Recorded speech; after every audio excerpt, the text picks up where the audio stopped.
Welcome, friends, to a topsy-turvy episode of Bramble On as we discuss Love Among the Brambles episode 15931, Tête-à-tête. Today we are sponsored by Third Eye. We've all heard the saying, 2 heads are better than one, as quoted by Cerberus. Well, these days beings in the know agree that 3 eyes are better than 2. A third eye will make you look wise, intuitive, worthy of following. So call your neuro-ophthalmologist today to see if triple vision is right for you. Third eye, because a wink is always as good as a nod. Now, moving on to this very unusual episode with lots of extreme things going on at once. We begin, as always, with Viola. As we recall, Rosy, the Katy-Diddle-leaf, insinuated herself into a conversation between Stalk and Viola when Stalk had gone to Viola's with the new apothecary he built for her after her apothecary was destroyed a season or 2 ago. That lovely chivalrous gesture on his part. When Stalk says he wishes to speak with Rosy Katy-Diddle-leaf, it is a last straw for Viola, insomuch as she believes that he is choosing Rosy over her. She leaves in disgust, stomps off into the foggy forest, where she runs into the Fawn Witch, a witch no more. There she learns the Fawn Witch's secret. While there, during their discussion, the Fawn Witch leans in and says, "Would you like to know my secret?" And the scene faded. Indeed, we all would like to know that secret, and I very much look forward to and expect that will be paid off by the writers next week, or thereabouts. We'll have no more of this tomfoolery as we experienced back when there was that party, and we were not invited. I will say no more. After Viola leaves, Stalk is pounced upon by Katy, who once again uses his wiles on him. And we, as the faithful, are forced to endure watching him once again fall under her thrall. It was most unbecoming. I was grateful they cut away quickly. It was difficult to watch. Moving on, Brook decides to pay a visit to Calli at work, in a professional capacity, to visit her in her job as an empath. She intuits something is different about him, but can't quite make it out. And then it dawns on her. He is, indeed, part unicorn. He'd not yet told anyone. It's been too personal to him, too important to just let tumble out of his mouth. But Calli, in her wisdom and intuitive empathy, guesses, and she guesses correctly. And she tells Brook, you must embrace your unicornness. It is unique beyond all measure and worthy of treasuring. One wonders if you will follow that sage advice. Slate, in an uncharacteristic turn of events, goes to visit his grandmother, Pearl Nanny Nettlebottom.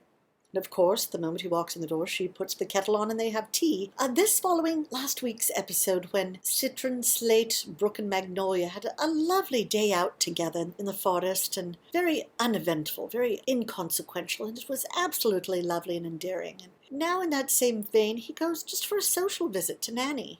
I found it to be very sweet. While he is there, Magnolia happens to stop by, and before she realizes Slate is inside, while she's on the doorstep, she blurts out to Nanny how unloved and unwanted she feels, and how she believes no one in the ring cares if she lives or fades into oblivion.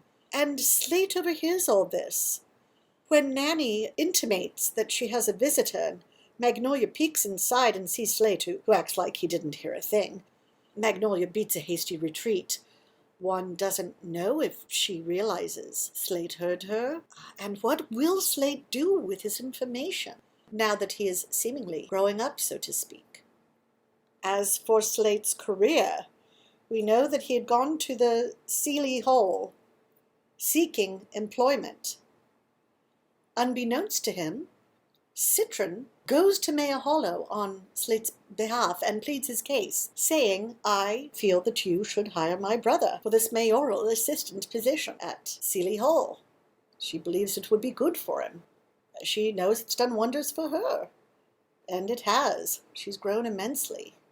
Milliam, who is beginning to regain his memory, is so delighted and feeling so celebratory. He must do something to acknowledge this festive, wonderful occasion. And so, his default, he brews a batch of Neverclear, Starshine.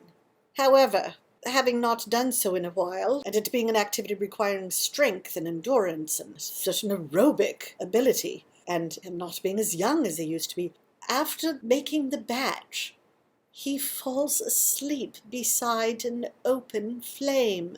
An entire batch of high-grade alcohol beside him on one side, and an open flame next to him. He already blew up his home once. I may not be able to watch next episode. I'm going to see if there are any, as they call them, ruiners. Plot points that have been ruined by putting them out there ahead of time. If I see any ruination involving the blowing up of a home by the stream on the outskirts of the ring, I will have to skip next episode. That's all there is to it. Prince Raffia.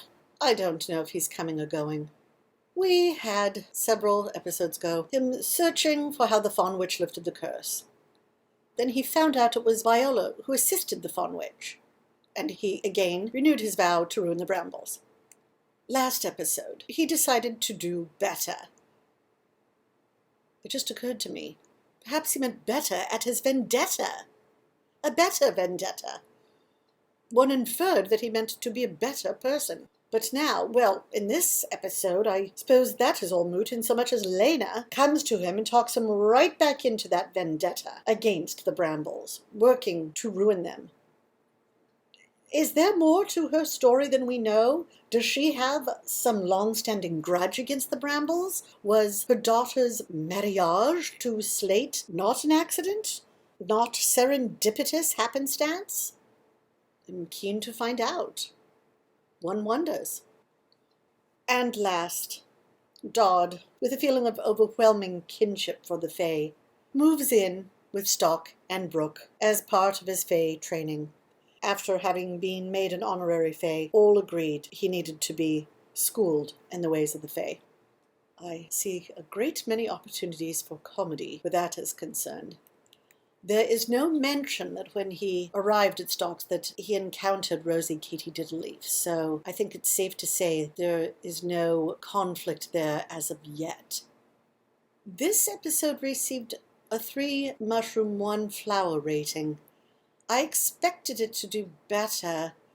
The fans certainly enjoyed it because of how it was all over the board, but I believe the critics are beginning to tire of Raffia's wishy-washiness, going back and forth. We shall see. Let's go to our callers now. Caller 1, what say you? Stalk, how could you? Going off with Rosy is not just cruel to Viola. It's cruel to us fans. We rooted for you. We believed in you. I would like to believe there is more to the situation than we've seen thus far, that Katie has some sort of power over Stalk. Is there a blackmail situation of which we're not aware?